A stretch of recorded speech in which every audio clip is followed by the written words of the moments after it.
जय श्री राम।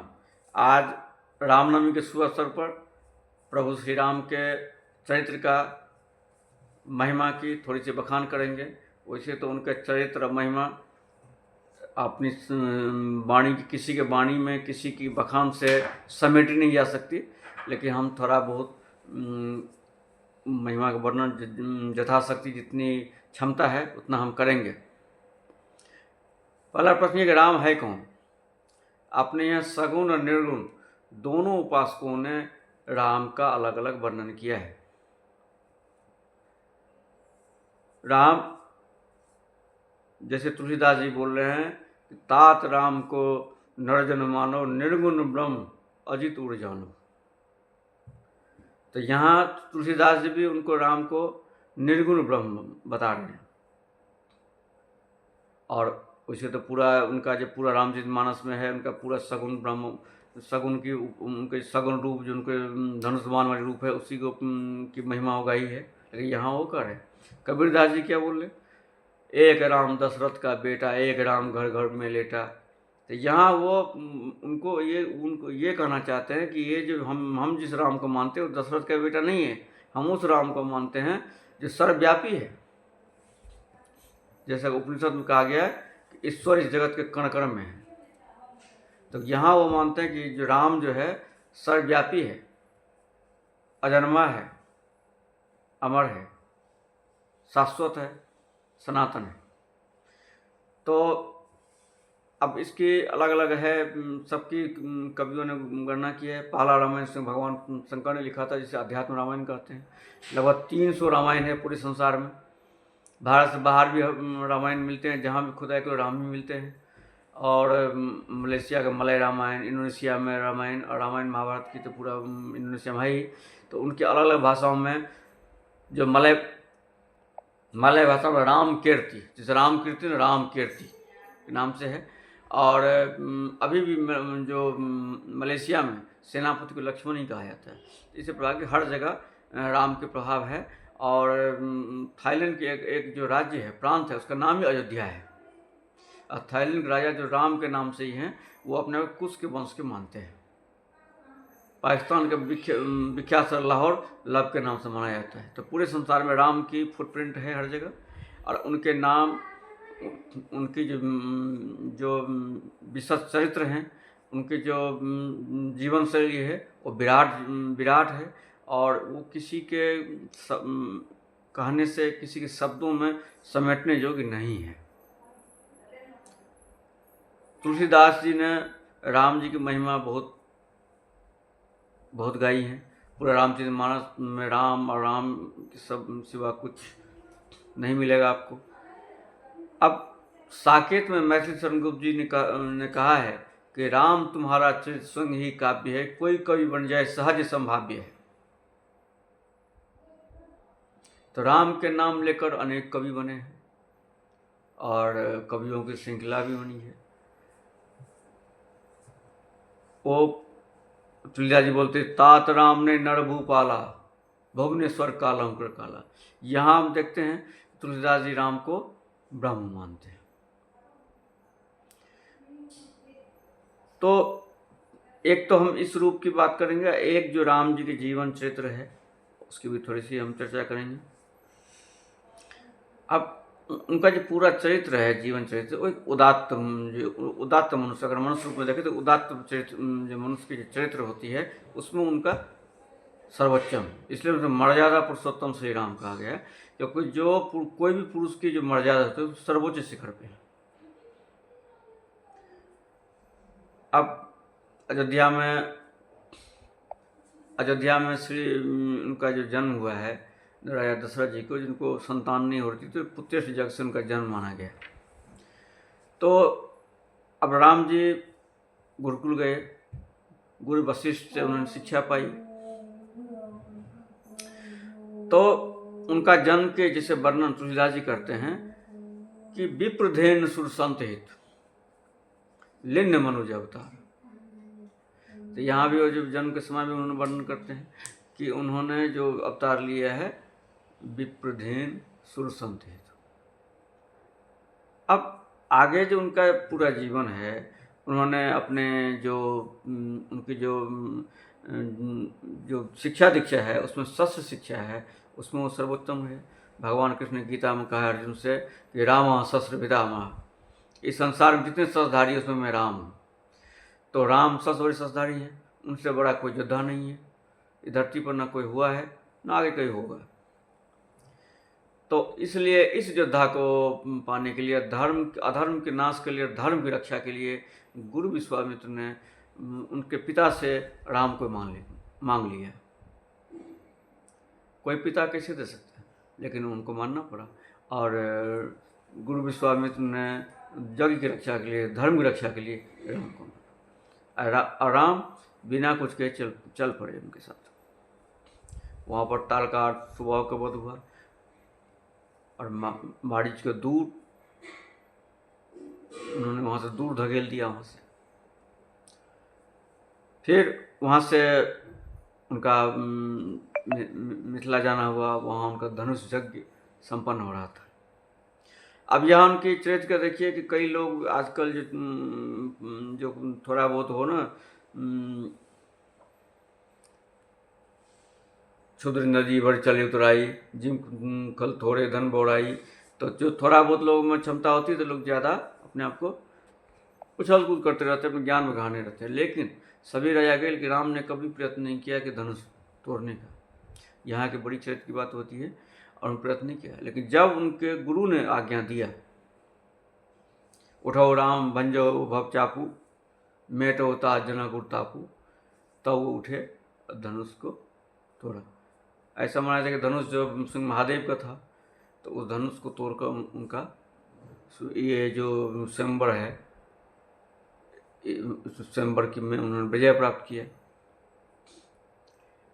फिर वहाँ से आते हैं, फिर जो उनके पिता के आज्ञा से वन चले जाते हैं। उन्होंने ये नहीं सोचा राज है नहीं है उससे मतलब नहीं है, उनको पिता के का पालन करना है, धर्म का पालन करना है। धर्म क्या है? माता पिता की आज्ञा। तो इस आज्ञा के लिए वो बन जाते हैं। यहाँ हम देखते हैं कि आजकल छोटे मोटे कामों के लिए, स्वार्थ के लिए लोग क्या क्या कर्म नहीं करते, लेकिन उन्होंने पूरे राज ही छोड़ दिया। और उसके बाद जैसे बन जाते हैं, तो बन भी जाए 13 वर्ष चित्रकूट में रहे। और उन्होंने सीता जी के लिए फूलों की माला बनाते हैं। डॉक्टर राममोहन लोहिया उनका कहना है, उन्होंने लिखा है कि कोई पुरुष अपनी पत्नी से इतना प्रेम नहीं किया हुआ जितना राम ने किया है, वर्णन किया है। और जब वो जयंत कौआ बन के आता है, सीता जी के चरणों में जो चोट मार घायल करता है, तो उन्होंने उसको एक आंख फोड़कर ही छोड़ा। यहाँ हम दिखाते हैं कि उनका जो प्रेम कितना गहरा है। फिर उसके बाद जैसे माता सीता का हरण होता है, तो यहाँ भी हम देखते हैं कि वो फिर खोजते हैं, फिर हनुमान जी से उनकी भेंट होती है। और यहाँ पर फिर जहाँ अरण्यकांड में ऋषि मुनियों से उनका भेंट होता है, किस तरह से माता सबरी से भेंट होती है।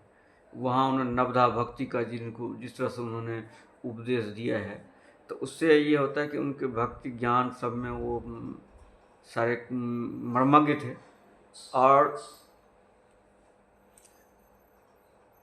और उन्होंने सदैव ही धर्म को सबसे ऊपर माना। और यहीं पर बजरंगबली ने उनको सुग्रीव से मित्रता कराई। वहाँ कहते हैं, मित्रता का अर्थ बताते हैं वो कि जेन मित्र दुख होय दुखारी, तीनों बिलोकत पातक भारी। जो अपने मित्र को देखकर दुखी नहीं होता है, उसको देखने से ही पाप होता है। आज हम देखते हैं विश्वासघात एक सामान्य बात हो गई है, तो उसमें ये उनका ये चरित्र बहुत खुलकर आया है कि हर तरह के चरित्र में किस तरह से उन्होंने ये, चाहे मित्र के हो या अपने पिता से हो, अपने भाई से हो,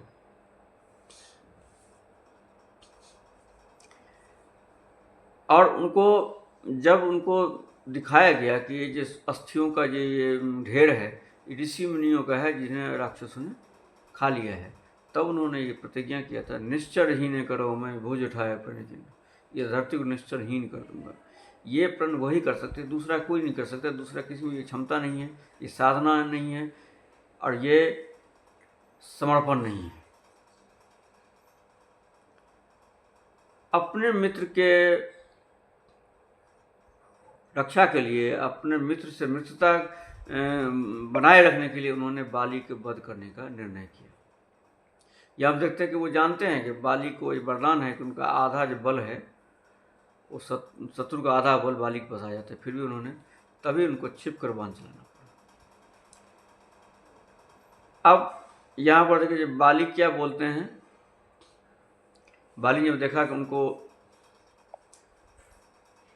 उन पर राम ने बाण चलाया है, तो बाली ने कहा है, मम बैरी सुग्रीव प्यारा, ये कैसे हो गया कि मैं बैरी हूँ, सुग्रीव प्यारा कैसे हो गया, आपने हमें क्यों मारा। तो यहाँ जो राम उत्तर देते हैं वो बहुत ही देखने लायक है, सुनने लायक है, समझने लायक है। उन्होंने कहा कि हे दुष्ट, अनुज वधु भगनी सुत नारी, सुन सठे कन्या संचारी। ये उत्तर उनका एक जो मर्यादा है परिवार के, स्त्रियों की जो मर्यादा है, स्त्रियों के सम्मान की परंपरा है, इसका एक उदात्त रूप दिखाई जाता है। फिर उन्होंने बाली से ये भी कहा कि चाहो तो आप जी सकते हो, हम जीवन दान दे सकते हैं। बाली का भी अपना ज्ञान चक्ष खुल चुका था। उन्होंने कहा, जन्म जन्म मुनि जतन कराही, अंतराम मुकावत नहीं। तो उनको भी सदगति हो गई। फिर जब सीता खोजने की बात हुई तो बजरंगबली गए, वहाँ पर लंका दहन हुआ, ये तो सब जानते हैं। फिर ये तय हुआ कि समुद्र को से रास्ता मांगा जाए। अब समुद्र से जो रास्ता मांगा जाए, तो यहाँ उन्होंने प्रार्थना किया 3 दिन तक। तुलसीदास जी कहते हैं, विनय न माने जल जल, गए 3 दिन बीत, बोले राम सकोप तब, भाई भी न हो ही न प्रीत। अपनी रश्मिरथी में दिनकर जी ने कहा है, 3 दिवस तक पंथ मानते रघुपति सिंधु निहारे। तो अब यहाँ एक बड़ी बात है कि जो लोग सोचते हैं कि ज्ञान, सब कुछ ज्ञान परंपरा बहुत अच्छे हैं तो जो सभी लोग अपनी बात मानेंगे, ऐसा नहीं होता है। बिना भाई से प्रीत नहीं होता है। यहाँ यही साबित हो गया। जब उन्हें धनुष मान लिया, समुद्र सामने आ गया। तो उसके बाद रावण जैसे विभीषण को निकाल देता है, विभीषण उन्होंने शरण दिया है, और वहाँ पर विभीषण को उन्होंने वचन दिया, सुग्रीव को दिया था कि लंकेश हम बनाएंगे। इस वचन को निभाते भी हैं। उनको लंका नहीं चाहिए था। वाल्मीकि रामायण में कहा कि यद्यपि लंका स्वर्णमयी च मोदते, तद्यप जननी जन्मभूमि च स्वर्गादप गरीयसी। हे लक्ष्मण, यद्यपि लंका सोने की है, लेकिन फिर भी हमारी जन्मभूमि जो है वो स्वर्ग से बड़ी है। अब वो जैसे सुग्रीव को राज तिलक भी होता है तो लक्ष्मण को भेजते हैं, पूर्ण जाऊँ 10 चारी बड़ी सा, मैं 14 वर्ष किसी पूर्ण नहीं जाऊँगा। ये नियम कोई दूसरा नहीं कर सकता है। अगर हम 14 वर्ष तक अपने राज त्याग दे, मैं दूसरे नगर भी नहीं जा सकता, ये वही कर सकते हैं, दूसरा कोई नहीं कर सकता। अब युद्ध होता है, और युद्ध में जब उसका लक्ष्मण जब मूर्छा, जब लक्ष्मण को नाग फांस में जब बांध देता वो मेघनाथ, तब उनका विलाप देखिए, एक भातृ प्रेम कैसा उमड़ता है। निज जननी के एक कुमारा, तात तास तुम प्राण आधारा। यहाँ उनको लगता है कि अपनी माँ के इकलौते हैं कुमार, जिन्होंने अपने सुख त्याग कर, अपनी पत्नी को छोड़कर केवल भाई की सेवा करने के लिए थे। आज बोले मेरे कारण आज तुम्हारा ये दिन आ गया। तो यहाँ ये देखते हैं अपने भाई से कितना अथाह प्रेम था। फिर युद्ध के बाद भी उन्होंने विभीषण को ही लंका दी। उन्होंने अपना लंका नहीं लिया कि हम जीत ले, तुम्हें ले ले, विभीषण को लंका दे दिया, धर्म की स्थापना हो गई। फिर वो आते हैं अयोध्या में, फिर उनको फिर अपनी राज्य संभालते हैं। और जो राज्य करते हैं रामराज कहा गया, जिसमें कहा गया है,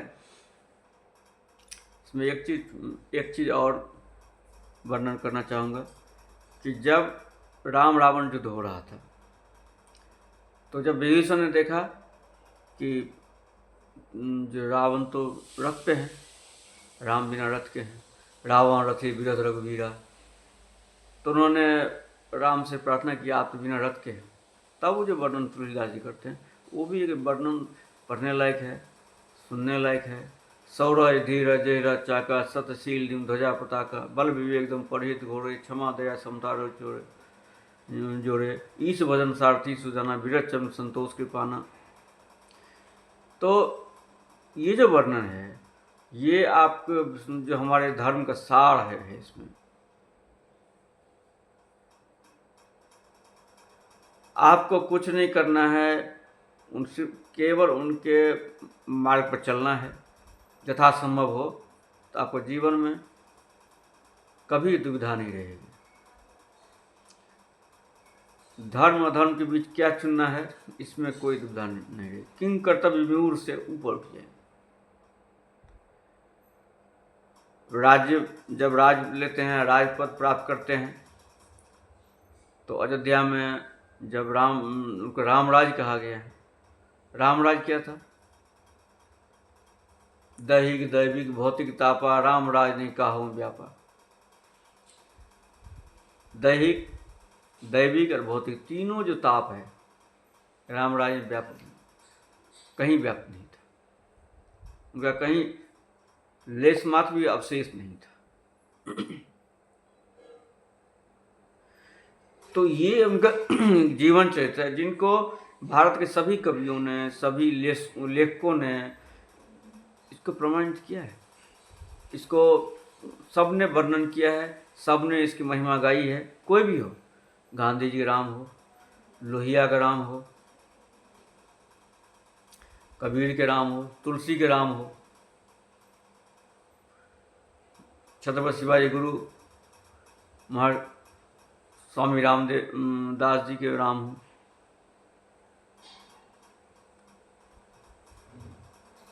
सबके राम। थोड़ा सा अंतर है समझ के राम, सबके राम में से। लोहिया जी के वर्णन राम पर कितना बढ़िया है। और राम पर इतने सारे पुस्तकें, इतने चरित्र लिखे गए हैं, उसकी कोई सीमा ही नहीं है।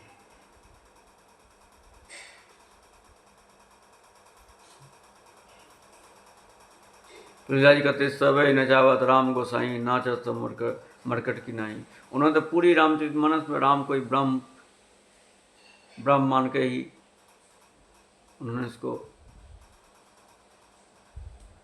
वर्णन किया है। तो अब कुछ नए जो अपने कुछ नए हिंदू बने हैं जिसको नहीं पता है, तो वो जो डॉक्टर इकबाल की जो रचना है राम को इमाम हिंद का है, तो ये एक तरह से राम को नीचे गिराना है। लेकिन वो वर्णन करते हैं, वो खुशी से कुप्पा हो जाते हैं कि फूलकर कि हम ऐसा कहा है, डॉक्टर इकबाल ने भी कहा राम के वर्णन। वो राम को वर्णन नहीं करे, राम को नीचे दिखा रहे। राम को तो बार बार ब्रह्म समान माना गया है, तुलसीदास ने बार बार कहा है। तो हमारे सामने उनका चरित्र है, उनके चरित्र से हमें कोई भी अपने मार्ग से भटका नहीं सकता। तो उनका जो उनकी जो पूरे चरित्र है उसका तो कोई नहीं महिमा गा सकता है। इसको तो रामचरितमानस पढ़ेंगे तो बार बार इसका वर्णन तुलसीदास जी ने किया है, तो उनका महिमा कोई नहीं गा सकता। तो हम तो बहुत तुच्छ प्राणी हैं। तो आप लोगों से ये आग्रह है कि उनके जो चरित्र है, उनके वो है, उस पर भाव बनाए रखें, अपने धर्म चेतना को दृढ़ रखें, कोई भी संकट आए उस पर बने रहें और अपने धर्म पालन पर अपने दृढ़ बने रहें। स्वधर्मं निधनं श्रेय परधर्मो भयावह। तो आप लोगों से आग्रह है कि हमारे चैनल को लाइक करें, सब्सक्राइब करें और शेयर करें। नमस्ते, जय श्री राम, जय माता की जय, भवानी, हर हर महादेव।